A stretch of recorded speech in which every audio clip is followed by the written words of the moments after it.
سلام كم يتقنوز خبركم تخططلتي زينا أنه بقدمنا أرست زينا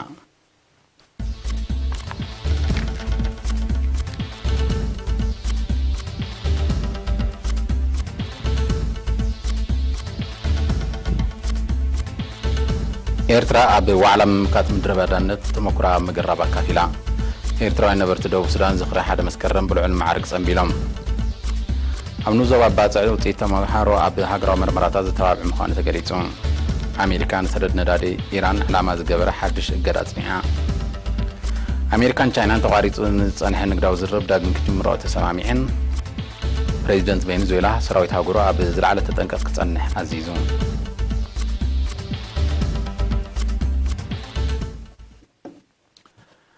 زينا زغربلكم بيترس منسي ناب زرزراتو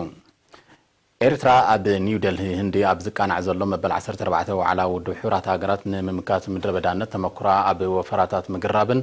متتاو بصحي وصعات تسرح أتناس مرانا كفيلا غون نتي كاب 209 هاجرات استفلاليا أهجراوين تكالات استوكلو أستاذ 67 استاتفوا زلو أهجراو وعلى بسلسة مسكرنا بستسرع مدب بمنستر حرشاب بوانا دايركتور كفل حرشاوي اكستنشن أتو حرياس قدم استمرح الأخن أمباسادر إيرترا أب هندي أتو عالم صهين حملاي شفان مريت ناب نبور نمملاس إيرترا تختلو زلا استفلاليا أقابات حملاي وفراتات زنصبارق ببوسترات قبعتات استسنية مجلس قريبا أب حيالو قدسات استساتفو مدب أتو حرياس قدم تمكر إيرترا أب عقابن محدران بحرياوت أقاتات كومون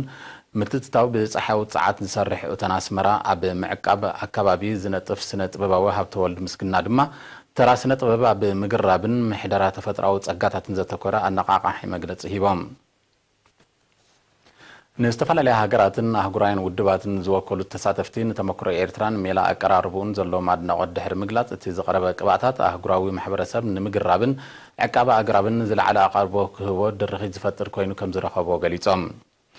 أمباسادر إيرترا أب هندي أتو عالم صحيح موداتان أقداسنت من لوات تمكر هاجرات أب ممكات مدرب دانت بمتكاس مدرب دانت حبراو بدو سلزغونه بحبراو صعرن متحجازن كم زمكات أجنزيبون بكل تمسكر مستغفته مبل 14 وعلى ودو حورات هاجرات ممكات مدرب دانت كسب 10 سلسة مسكرم كفتنيون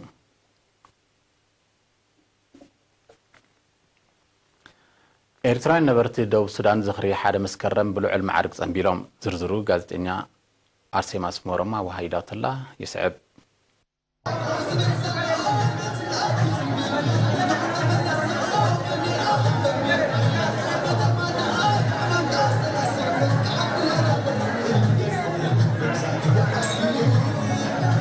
إيرتراويان نبرتي ريبابليك دوب السودان حدا مسكرم زخر مبل 58 عامت مجمار برتا وغالس حزب إيرتران ممرقتا حدش هنصا إمباسي إيرترا بزت تقلل زتفلاليه مسنالوتات أب جوبا بلوع المعارك تنبيلهم أب تصنبل سمز مينستر قديات وطا ريبابليك دوب السودان مكتل أم حدار كتما جوبان كالوت لعلو السمزن كمون ديبلوماسينياتاتن بركزبولو إيرتراويان تساتيفهم نيرام نت مسرح تقنو أساس شوعات أوارح زوسده هنصا أمباسادر إيرترا أب ريبابليك دوب السودان أتو يوهانس سخلي ميكايلن مكتل مينستر قديات وطا دوب السودان ميستر دينغ داو دينغن نبزحنت بهيرات إيرترا زغلص ألباسات بزوديو زيكاتات تسنيم مريقمم أمباسادر يوهانس أبزس معقال إذا تركيبنا زلنا سلامان نولاونتان زتوحست إيرترا هي بحد مسكرم مخانا بمتكاس بلمعات نقطبان كنبل صقا مبصعا أن أتولا رزان علت مخانا ونقليتو اتحادش هنصا إمباسي واننتو تتقامنتون محدرون نايكم كوينو نخلن ودابيتات محبراوين حالتات ترنيفو إيرتراوي كوم بقطبا رؤسو نكخل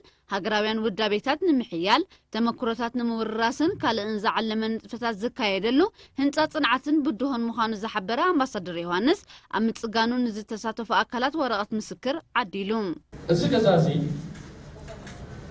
ناي حزبي ناي حزبي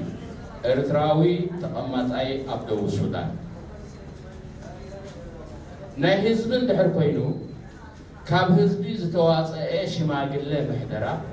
ويكا بورد اوف دايركتورز كمزز كخيل الله تبايلو انت عنده يستطقسه ببايتون كالوت مدابيتات على سبب زلو كم زمرطو تغيرو 10 شعات سبات مالت كابتن 10 شعات سبات كا ممرراس تغيرو نفشوعته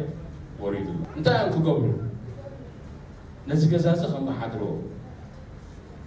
معادينك أبتقمي إزهز بزخوله ምክትል ሚኒስተር ጉዳያት ወጻኢ ደቡብ ሱዳን ሚስተር ዴንግ ዳው ዴንግ ብግዲዩ ህዝብታት ደቡብ ሱዳንን ኤርትራን ብተመሳሳሊ ናይ ቃልሲ ተመክሮ ዝሓለፉ ስለ ዝኾኑ ብዙሕ ዘመሳሰሎም ከም ዘሎ ብምጥቃስ ኤርትራውያን ርእሰ ማሎም ኣብ ደቡብ ሱዳን ከፍሩ ብምምራፅ ኣብ ምዕባሊኣ ዝገብርዎ ዘለዎ ኣስተዋፅኦ ኣብ ታሪክ ደቡብ ሱዳን ወትሩ ብእወታ ዝጥቀስ ዘሕብን ተበግሶ ከም ዝኾነ ኣብርሂዮም ኣብታ ኣጋጣሚ ወኪል መንእስያት ህግደፍን ምክትል ኣመሓዳሪ ከተማ ጁባ ሚስተር ቲክቲክ ማያርዲትን ናይ ደገፍ ቃል ኣስሚዖም ብዝተኻለ መጠን እዛ ሕጂ ቆይማ ዘላ ቦርድ ኦፍ ዳይሬክተርስ ጽፉፍ ዝኾነ ዓሚቑን ሰፊሕን መጥናዕቲ ኣካይዳ በየነ ገባብ ነቲ ዝካረ ኣባይቲ ቅድሚ ንኻልኦት ዕድል መሃብ ብዝተኻለ መጠን ናይ ማሕበረኮም ቤት ትምህርቲ ንምምስራት ፅዕር ዝተረፈ ድማ ዝኾነ ይኹን ኢንቨስተር ወይ ነጋዳይ ኣካርያ ኣታውታት ንምዕባት ተዓለመ እዩ ሕብረተሰብ ድዕል ጥመት ሃልይዎ ሓደ ኣበርክቶ ይትገብር እቲ ኤምባሲ ወይ ኣምባሳደር ማለት እዩ ነቲ ሕብረት እቲ ጠርንፎ ዝኻለይ እዚ ህንፃ እዚ ኣብዚ ደረጃ ክበፅሕ ክኢሉ ማለት እዩ ውህደት ስለ ዘሎ እዩ ኣብ ዝሓፀረ እዋን ብውህድ ወፃኢ ዝዓበየ ስራ ተሰርሑ ሕጂ ናይዚ መስሪ እንታይ ሓደ ፍሉይነት ዝገብሮ ሓደ ሙሉ ናይ ህዝቢ ደገፍን እቲ ሃንቀውታ ኣሎ ክልተ ቅድሚ ዘይነበረ ናይቲ ኮሚኒቲ ሴንተርስ ከም ክለብ ኪንደርጋርተን ፕላስ ክሳብ ናይ መባእታ ደረጃ ቤት ትምህርቲ ንክበፅሕ ኩሉ መደብ ተገይሩ ተሰርሑ እቲ ሳልሳይ ከዓ ዝዓበየ ነገር ኤምባሲን ካልኦት ማህበራዊ ሓይልታት ዝበሃሉን እዚ ኩሉ ጠርኒፉስ ብድህሪኡ ከዓ እዚ ንዝኾነ ንመጻኢ ዘድሊ ነገር ከም መንጠረ ባይታ ፕላስ ከዓ ከም ሓደ መራኸቢ ነጥቢ ወይ ከዓ ባይንዲንግ ኤጀንት ኣብ መንጎ ሃገርን ኣብ መንጎ ኣብ ዘሎ ህዝብን ክልቲኡ ህዝብታት መጀመርያ ምራኸብ ፕላስ ካብ ዘሎ ህዝቢ ከዓ ምስ ኤርትራ ዘሎ ርክብ ከዓ እንዳለለለ ጽቡቕ ዝኾነ መስመር ናይ ምዝርጋሕ ናይ ምርኻብ ኣብዚ ዘሎ ከዓ ነጥፈታቱ ውዕለቱ ኩሉ ሰብ ከየጥፈኻ ኩሉ ነገር ዝፀርነፈ እዩ ብሎ ሓደ ኣብ ሓደ ምህላውቲ ህንፃ ስሉጥ ኣገልግሎት ንኽእል ከኽእል እዩ ማለት እዩ ካልኣይ ከዓ ብሙሉአን ከዓ መደባተን ከስፋሓን ከግፋሓን ከዓ እኹል መሳለጥያ ረኸባ ስለ ዘለዋ ከዓ ነዚ ዕላማ እዚ ተገይሩ ብዕዉት በዚ ንሪኦ ዘለና ኣገባብሎም መዓልቲ ከዓ ተዛዚሙሎ ማለት እዩ ብጣዕሚ ደስ ዘብል መዓልቲ እዩ ኣብ መሬት ሳውት ሱዳን እቲ ቁፅርና ውሑድ ዘይኮነ ክንሱ ኣብ ዝተፃበበ ቦታ ክካየድ ፀኒሑ ዝናይ ኤምባሲ ስራሕ ኣብዚ ሕጂ እዋን ግን ከምዚ ዝዓይነቱ ብጥሙር ኢድ ናይ ኩሉ ኤርትራዊ ዜጋ ሓባቢሩ ዝፈፀሞ ስራሕ ስለ ዝኾነ ኣብ ትሕቲ ሓንቲ ባንዴራ ኣብ ትሕቲ ሓንቲ ፅላል ኣብ ትሕቲ ሓንቲ ዓይነት ክውንነት ተጠሚርና ክነፅልል ክንሰርሐሉን ብጣዕሚ ደስ ዝብል ኩነታት ኣበርክቱ ንመጻኢ ብዛዕበየ ደረጃ ደቅና መምሃር ድሰኣኑ ዓቕሚ ዝሰኣኑ ኣለዉ ብዚ ክመሃሩና እንደሊ ከምኡ ኣሕዋትና ተፀገሙ ኣለዉ ኣብዚ ክእለይልና ዝእለይሉ መገዲ ክፍጠር ኩሉ ንጥፈታትና ኮታ ንሕና ኤርትራውያን ኣብዚ ኸድና ኸድና ፅኑዓት ደቂ ሓንቲ ልብን ሓንቲ መዝሙርን ኮይና ኸይድ ህዝቢ ስለ ዝኾንና ዝዓበየ ዝነኣሰየ ኩሉ ኤርትራውያን ግቡእ ኸበርክት ናብ ህንፃ እዚ ይላቦ እቲ ድርብ ፅንብል ብባህላዊ መሰናድኦ ዝደመቐ እዩ ነይሩ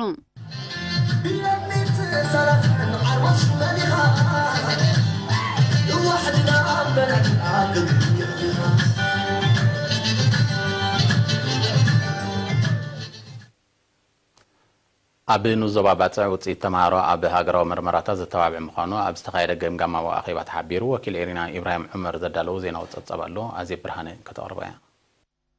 ተምሃሮ ንዞባ ባፅዕ ኣብ ሃገራዊ ምርመራ ሻምናይ ክፍልን መልክዕ ፈተና ካልኣይ ደረጃን ዘተባብዕ ውፅኢት ከም ዘመዝገቡ ገስጋስ ትምህርቲ ኣብቲ ንዞባ ንምግምጋም ብ5 መስከረም ኣብ ዝተኻየደ ኣኼባ ተሓቢሩ ሓላፊ ቤት ጽሕፈት ትምህርቲ ኣብቲ ንዞባ መምህር እስማዒል ሳላሕ ኣብ ዘቕረቦ ጸብጻብ ኣብ ዓመተ ትምህርቲ 2018-2019 ተሳታፍነት ተምሃሮ ኣብ መባእታ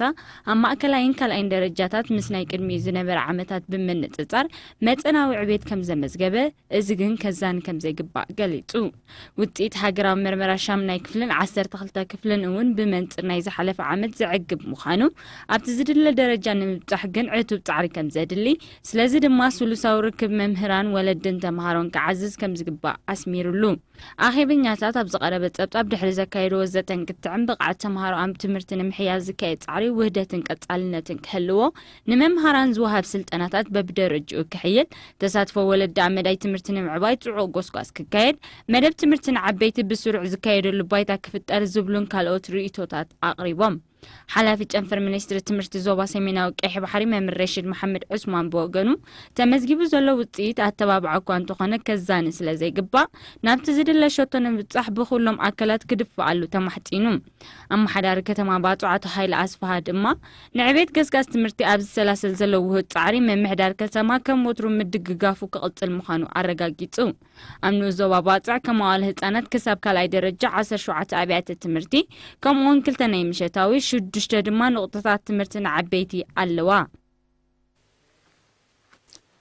ሓደ ካብ ቀንዲ ክብርታት ህዝቢ ኤርትራ ምትሕግጋዝ እዩ እዚ ድማ ብሞራል ብዓይነት ብጉልበት ወይ ብገንዘብ ክኾን ይኽእል ነበርቲ ንዑስ ዞባ ጎልጅ ንስድራ ስዋኣት ዝገብሮ ሓገዝ ድማ ምርኣይና ግዜ ወኪል ኤሪና ዳዊት መሃንሾን ዘዳለዎ ዜናዊ ጸብጻብ ያሲን ሳሌሕ ቀርቦ እዩ ኮሚቴታት ብምቃም ኣብ ከባቢኦም ዝርከቡ ስድራ ስዋኣት ንምሕጋዝ ተበግሶታት ክወዙ ጸንሑ ነበርቲ ምምሕዳራት ከባቢ ገርገፍ ተበልድያን ኦም ሓጀርን ንዑስ ዞባ ጎልጅ ኣወዳድብኦም ብምሕያል ዝገብሮ ሓገዛት ንምሕያል ከም ዝሰርሑ ገሊጾም ንሳቶም ነዚ ዝገለጹ ከም መቐጸልታ ናይቲ ክገብርዎ ጽንሑ ሓገዛት ኣብ ምምሕዳር ከባቢ ተበልድያ 30 ሄክታር ኣብ ምምሕዳር ከባቢ ገርገፍ ድማ 50 ሄክታር ዝሕረስ መሬት ንምንባይ ስድራ ስዋኣት ተሓዚዩ ዓመታዊ ብኮም ተሓሪሱ ፍርያቱ ነቶም ስድራ ቤታት ከም ዝዕደል ኣብ ስምምዕ ኣብ ዝተበጽሓሉ ኣጋጣሚ እዩ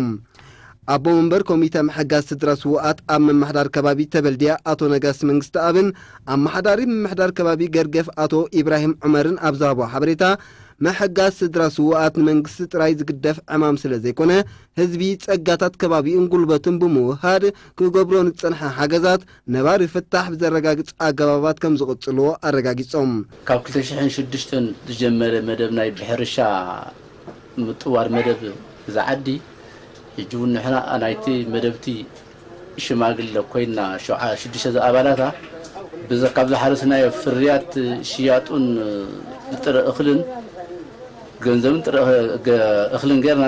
ነቶም ስድራ ቤት ስዋኣት ነዘኸረምቲ መሕለፊ መደብ ዕድለት ኣካይድና ኣሎም በዝዕለዚ ነገራት ናይ ስዋኣት ኣበጊሶማ ቅድሜና ዝነበሩ ኣመሓደርቲ ሓንቲ ዓመት ሓሪሳ ጸንሓትና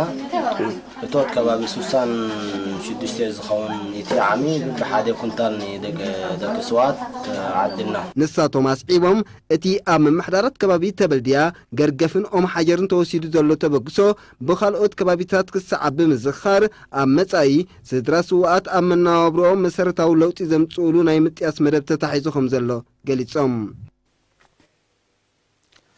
ህዝቢ ንዑስ ዞባ ዓዲ ኋላ ብክልተ መስከረም ኣብ ንዑስ ዞባ ብዛዕባ ዝካየድ ዘሎ መደባት ልምዓትን ተራኮም ኣብ ኣድማዕነትን ዘትዩ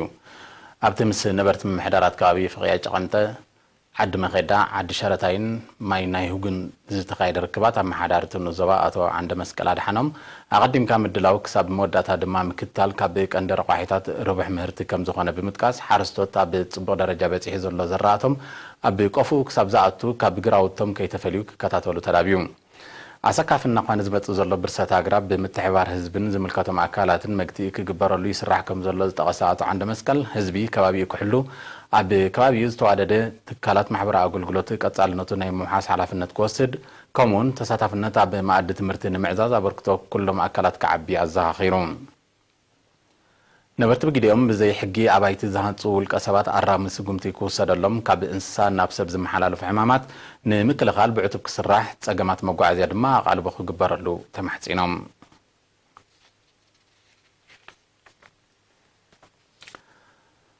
ኣብ መጻረዪ ግጥማት ዋንጫ ዓለም 2022 ሃገራውያን ጋንታታት ኤርትራን ናሚብያን ትማሊ ኣብ ሰዓታት ድሕሪ ቀትሪ ኣብ ስታድየም ኣስመራ ዘካየደዎ ናይ ቀዳማይ እግሪ ጸወታ ብዓወት ሃገራዊት ጋንታ ናሚብያ 2-1 ተዛዚሙ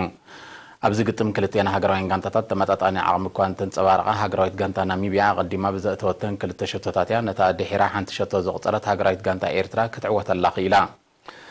እትግጥም ብኤርቲቪ በቀጥታ ተፈኒዩ ካልኣይ መጻረይ ግጥም ሃገራውያን ጋንታታት ኤርትራን ናሚብያን ዝመጽእ 30 መስከረም ኣብ ዊንድሆክ ናሚብያ ክካየድ ምዃኑ ተፈሊጡ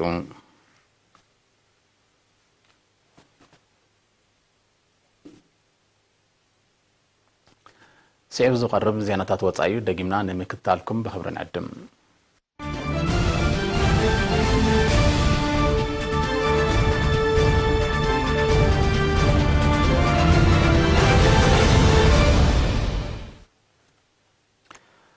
أمريكا كابلومي حمشت مسكرم نسدد ندادي إيران على ما زجبر حدش إجادات نعا إتجادة مس سدد نداد تهاجر طبق ركب نزلهم كوبانيات مراخبن والكسباتن ذات على لما هانو بيت صحفة جنجا أمريكا فليت الله إيران تأكيدنا بزلع زلوا هاجرات بحبو نداري كتجع عزمة حيوت بيت صحفة وقص زلوا يهون برمنجست إيران نتمجلسي على تاو من لا شيء بالله أمريكا نسرد نداري إيران بدرجة زيرو نمورات تسرح كم زلا كتقلد صنيحة ممحدار بريزيدنت دونالد ترامب بسلسة مسكرة مع بلعلي تكال تفراوي مدبرات إيران إجرا كم زت نعزف اللات كوينو إذا تدقاقامي إجراتات بمنغو كلتين هاجرات نستفاد رزيم كده وزخافة أنفتات حزوة كم زلا تبصباتي تقصون أمريكا دبلوماسيا ومعاتو كم زعات أوتو زوكس بريزيدنت إيران حسن روحاني هاجرو إجرا ملو بملو كيتلعله عبزتك تعطو دلوت كم زي كونت محبارو عيرسعن يخون بر بريزيدنت ترامب غوندتي ابز ورحزي اب نيويورك زقنع وعلى حافشاو غباي حورات هاجرات مس بريزيدنت روحاني تراقيبو كزتي كم زخل اميت الله امريكان تشاينان تقاريصو من تصنحن نغداو زرب داغم كجمرو تسامعن اتسمع لعلو التزاتيتي نغدي كلتين هاجرات ب4 مسكرم دحر زكايدو ناي تليفون ركب كم تبصحيو زقال حزلو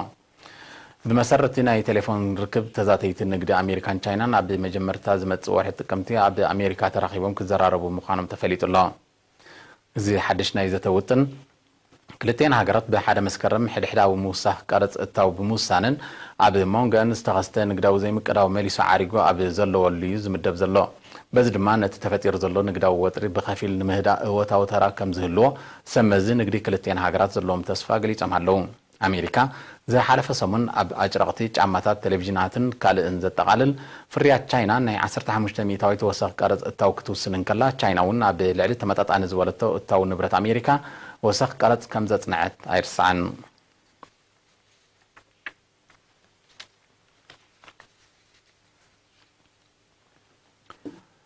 بريزيدنت فنزويلا نيكولاس مادورو سراويتو أب زلعالة تتنقق كتصنح بسلسة مسكرم تزازا محلاليفون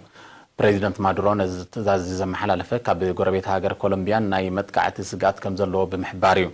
بزد ما اتي سراويت بفلاي ابتي مس كولومبيا زداو كبابيتات اب تطنقق كصنح ناي موغا عقمون محيال دما كاب 10 كسب 28 مسكرم لممد ككايد مخان تفديت الله كولومبيا تصاور مرغا فنزويلا كم زي تدلز وقس بريزيدنت مادورو زي محلالفه زلو ناي تطنقق اواج غيزياوي كم زي كون ارديون كولومبيا عب زحلف واحد طريق بجزاء رؤسو مرحي مساجر منغستي فنزويلا مخانو نزعوجه خوين غوايدو دغفا دحر مغلاصا مس منغستي بريزيدنت مادروز صنح زمدنا كم شحكره صبصبات يتقسون بريزيدنت مادروز كولومبيا زحلف عامه بلعليو زيعوت ناي قنصلا وديت اكايدا منبرا موقاسو ايرسان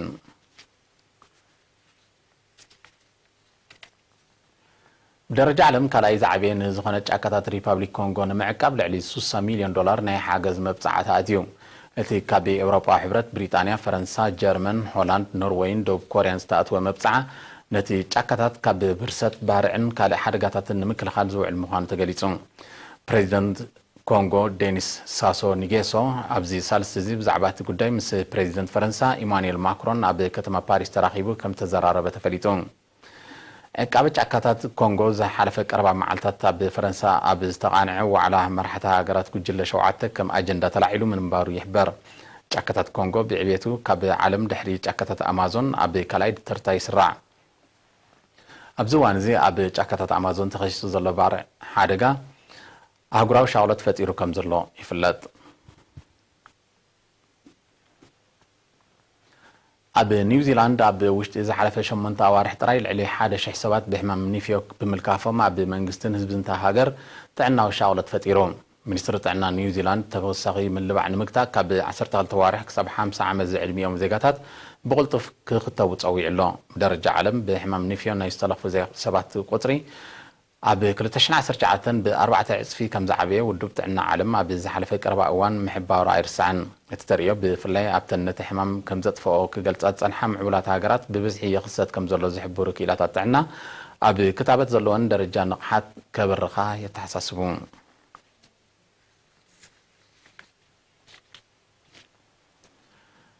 ቻይናን ኢራንን ቅድሚ 3 ዓመታት ንዝኣተወኦ ናይ 400 ቢልዮን ዶላር ስምምዕ ወፍሪ ኣሓዲሰኖ እቲ ናይ ምሕዳስ ስምምዕ ሚኒስተር ጉዳያት ወፃኢ ኢራን መሐመድ ጃቫድ ዛሪፍ ዝሓለፈ ወርሒ ነሓሰ ኣብ ቻይና ኣብ ዝበፅሓሉ እዋን ዝተበፅሐ ክኾን እንከሎ ኣብ ሳልስቲ ዝዩ ዝተቃሊሑ ብመሰረቲ ክልታዊ ስምምዕ ቻይና 280 ቢልዮን ዶላር ኣብ ምምዕባል ጽላት ነዳድን ባህርያዊ ጋዝን ኢራን ዝተረፈ 120 ቢልዮን ዶላር ድማ ኣብ ምህናፅን ምጽጋንን ትሕቲ ቅርፂ መጓዓዝያት ሃገር ከተውዕሎ ምዃና ተፈሊጡ እቲ ናይ 120 ቢልዮን ዶላር ወፍሪ ኣካል ተበግሶ ሓደ ቅናት ሓደ መንገዲ ምዃኑ ዝጠቐሰት ቻይና ንክልቴን ሃገራት ብማዕረ ዘርብሕ ምዃኑ ኣረዲያ ቻይና ኣብ ኢራን ትገብሮ ዘላ ገዚፍ ወፍሪ ምስቲ ኣሜሪካ ንቁጠባ ኢራን ንምድኻም ተካይዶ ዘላ ንጥፈታት ዝጻረር ምዃኑ ዝገልጹ ተንተንቲ ምምሕዳር ፕሬዚደንት ትራምፕ ተቃውሞ ከርኢ ከም ዝኽእል ይእምቱ ዝኸበርኩም ተኸታተልቲ ዜና በዚ ፍጸም ሰላም